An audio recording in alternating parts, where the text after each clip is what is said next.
மீனம் ராசி அன்பர்களே, 2026 ஜூன் மாதம் 2ஆம் தேதி நடைபெறக்கூடிய குரு பெயர்ச்சியால் இந்த மீனராசி அன்பர்களுக்கு ஏற்படக்கூடிய மாற்றங்கள் திருப்பங்களை பார்க்கும் பொழுது குரு பகவானுங்கிறது இந்த மீன ராசி என்பவர்களுக்கு உங்கள் ராசி அதிபதி. அதே சமயத்தில் 10க்குரியவன் தொழில் ஸ்தானத்தின் அதிபதி 5ஆம் இடம், உங்கள் ராசிக்கு 5ஆம் இடத்தில் அமர்ந்து கொண்டு உச்ச பலத்தோட வலிமையாக வந்து அமரப்போகிறார். அப்போ ராசிநாதன் வலிமை பெறப்போகிறது. 12 வருடங்களுக்கு அப்புறம் உங்கள் ராசிநாதன் உச்ச பலம் அடைய போகுது. இதனால் பல நன்மைகள் இந்த மீனராசி என்பவர்களுக்கு நடைபெற காத்து கொண்டிருக்கிறதுன்னு சொல்லுவேன். ஏன்னா ஏற்கனவே இந்த மீனராசி என்பவர்கள் இந்த ஜென்ம சனி, 7.5 சனியில் ஜென்ம சனியில் அமர்ந்து கொண்டு மன ரீதியில், உணர்வு ரீதியில், எண்ண ரீதியில், செயல் ரீதியில், சிந்தனை ரீதியில் சில தடுமாற்றங்களையும், மனசில் கொஞ்சம் அலசல், திருச்சல், டென்ஷன், ப்ரெஷர், எங்கே போனாலும் ஏதோ ஒரு இடத்துல ஒரு மனசு நிலைத்தன்மை இல்லாத தன்மையிலிருந்து ஏதோ ஒரு கஷ்டங்கள்ங்கிறது கண்டிப்பாக இருந்து கொண்டிருக்கிறீர்களவா? அந்த கஷ்டங்கள் அத்தனையும் இந்த ஜூன் மாதம் 2ஆம் தேதிக்கு அப்புறம் போக்க போகிறது. ஏன்னா ராசிநாதன் நல்லா இருக்கும் போறாரே, அப்போ நீங்கள் நல்லா இருக்கணும் என்கின்ற அம்சம் உங்களுக்கு வருது. அப்போ ராசிநாதன் வலிமை பெறுது. அப்போ நீங்கள் வலிமை பெற போறீங்க. உங்கள் பேச்சு நல்லா இருக்க போகுது. உங்கள் மனசுல இருந்து வந்த கஷ்டங்கள் விலக போகுது. உங்களுக்கு இருந்து வந்த தடைகள் விலக போகிறது. சார் எதை எடுத்தாலும் தடை சார், எதெடுத்தாலும் சங்கடமாக இருக்குது, மனசில் டல்லாக இருக்குது சார், ஒரு சோம்பேறித்தனமாக இருக்குது, காலையில் எந்திரிக்கும் போது கூட ஒரு சங்கடமான ஒரு தன்மை, எங்கே வேலைக்கு போனாலும் அங்கே வேலையில் ஏதோ ஒரு குறை சொல்கிறாங்க, ஏதோ ஒன்று சொல்கிறாங்க, இல்லைன்னா ஒரு கோஆப்ரேஷன் இல்லை, ஏதோ ஒரு வகையில் உங்கள் மேலதிகாரிகளுடைய அழுத்தம், ப்ரெஷர், அல்லது உங்களுக்கு 2 மணி நேரம் செய்கிற வேலையை 3 மணி நேரம் செய்கிற மாதிரி தவறுதல் நடந்து போகுது, மனசில் அழுத்தம் இருக்குது, மனசு வலிக்குது சார், ஏதோ ஒரு வகையில் குடும்ப உறவுகள், குடும்ப பிரச்சனை, கடன் பிரச்சனை, அந்த பிரச்சனை, இந்த பிரச்சனை, ஏதோ ஒரு பிரச்சனையால் அழுத்தத்தோடு இருக்கக்கூடிய இந்த மீனராசி என்பவர்களுக்கு இந்த ஜூன் 2ஆம் தேதி நோட் பண்ணிக்கிங்க. அதிலிருந்து உங்கள் அழுத்தம் அத்தனையும் விலக காத்து கொண்டிருக்கிறது. தன்னம்பிக்கை பெறப்போகிறீர்கள். உங்கள் பேச்சை கேட்காதவங்களையும் நீ கேட்க போகிறாங்க.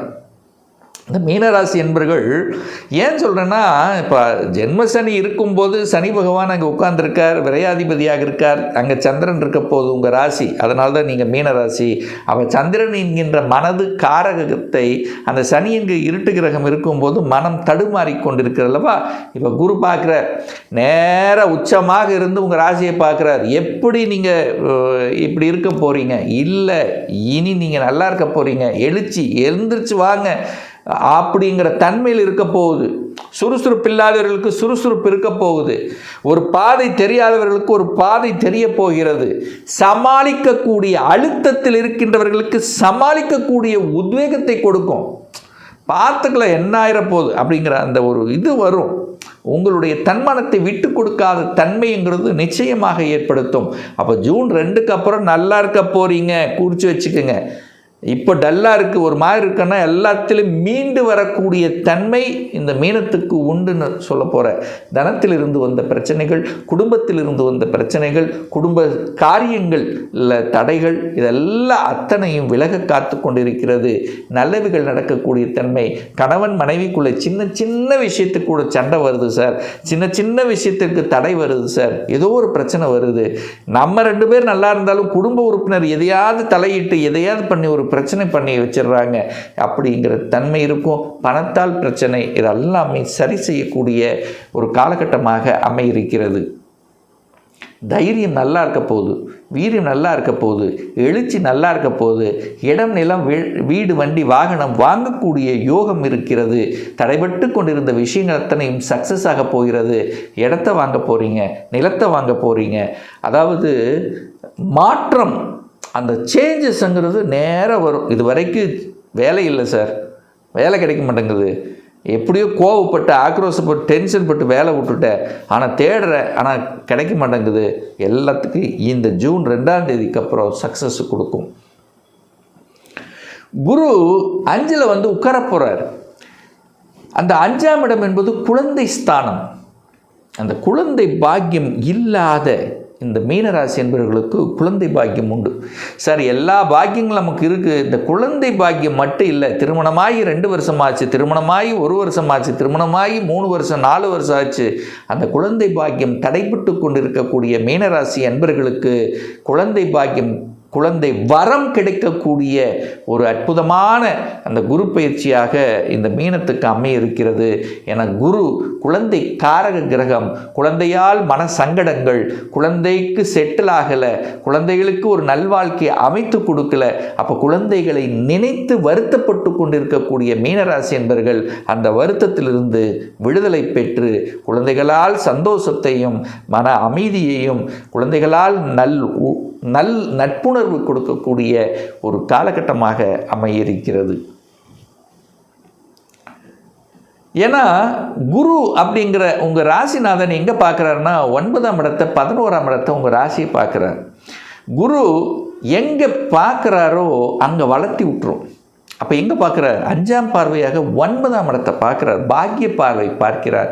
பாக்கியம் இல்லாதவர்கள் கடந்த 1 வருடமாகவே பாக்கியம் கிடைக்கல, இது கிடைக்கல, அதாவது மனசில் இறுக்கம் இருக்குது, தகப்பனால் தொந்தரவு அல்லது பூர்வீகத்தால் தொந்தரவு அல்லது வெளிநாட்டுக்கு போக முடியல, வேலைக்கான தொந்தரவு அல்லது தூரமாக பிரயாணம் பண்ணக்கூடிய அமைப்பு. சார், வேலை இருக்குது, எல்லாம் இருக்குது, ஆனால் வீட்டுக்கும் ஆஃபீஸுக்கு பார்த்திங்கன்னா டெய்லி 1 மணி நேரம் ட்ராவல் பண்ணணும், அதே ஒரு மென்டல் ஸ்ட்ரெஸ்ஸாக இருக்குது.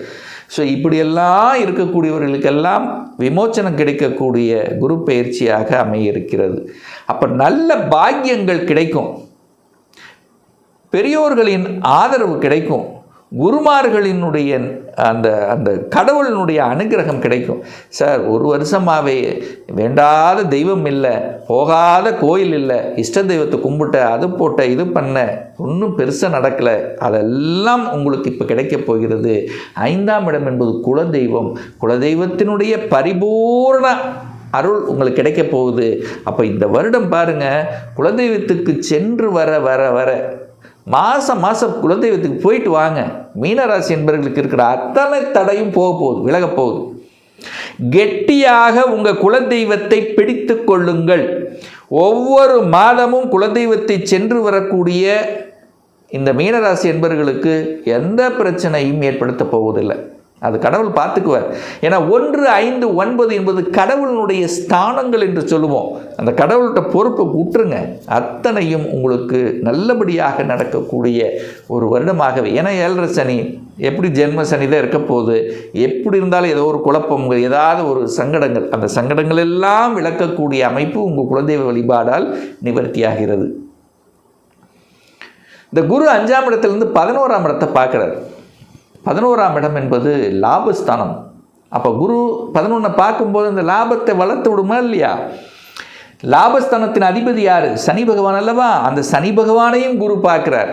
அப்போ லாபஸ்தானத்தை குரு பார்த்து லாபஸ்தான அதிபதியை சனியை குரு பார்க்கக்கூடிய நிகழ்வு இந்த ஜூன் 2க்கு அப்புறம் ஏற்படுது. அப்போ தொட்டது தொடங்கும். அப்போ தான் இந்த ஜூனுக்கு 2க்கு அப்புறம் தான் எனக்கு ப்ரமோஷன் கிடைக்கல, எனக்கு சேலரியில் இன்க்ரிமெண்ட் கிடைக்கல, அந்த நான் படித்த படிப்பு உண்டு, வேலை உண்டு, அதாவது ஒரு குறை இருந்திருக்குமல்ல, பணத்தால் ஒரு குறை, லாபத்தால் குறை. நல்லா உழைச்சேன் சார், ஆனால் உழைப்புக்கு உண்டான லாபம் கிடைக்கல. டக்குன்னு முன்னேறுவீங்க. டக்குன்னு பொருளாதார ஏற்றத்தை கொடுக்கக்கூடிய தன்மை இந்த ஜூன் 2க்கு அப்புறம் உண்டு. உங்களுக்கே காமிச்சு கொடுக்கும். இதுவரைக்கும் மறைந்திருந்த சில விஷயங்கள் இப்போ அப்படியே உங்களுக்கு உங்கள் கண் முன்னாடி காமிக்கும். அதை கரெக்டாக பிடிச்சிட்டு அப்படியே ட்ராவல் பண்ணுங்கள். வெற்றி உறுதி, வெற்றி கன்ஃபார்ம் அப்படின்னு எடுத்துக்கலாம். உழைப்புக்கு ஏற்ற ஊதியம் கிடைக்கலையே என்று நினைத்து கொண்டிருக்கக்கூடிய மீனத்துக்கு உழைப்புக்கு ஏற்ற ஊதியம் நிச்சயமாக உண்டு. கௌரவம் கெட்டு போச்சு, கௌரவ குறைச்சல் இருக்குது, அதெல்லாம் சரியாகக்கூடிய தன்மைகள் உண்டு. காதலில், அதாவது இந்த ஜென்மசனி டைமில் காதலில் போனீங்கன்னா அங்கே அதாவது என்ன சொல்கிறது, இந்த காதல் விஷயத்தில் கண்டிப்பாக கவனமாக இருக்கணும்னு தான் சொல்லுவேன். ஏன்னா இந்த ஜென்மசனி காலகட்டத்தில் வரக்கூடியதெல்லாம் அது ஒரு மாதிரியான ஒரு தன்மையை கொண்டு போயிடும். ஸோ காதல் சார்ந்த விஷயத்தில் கொஞ்சம் கவனமாக கையாளணும் என்பதையும் ஞாபகத்தில் வைத்து கொள்ளுங்கள்.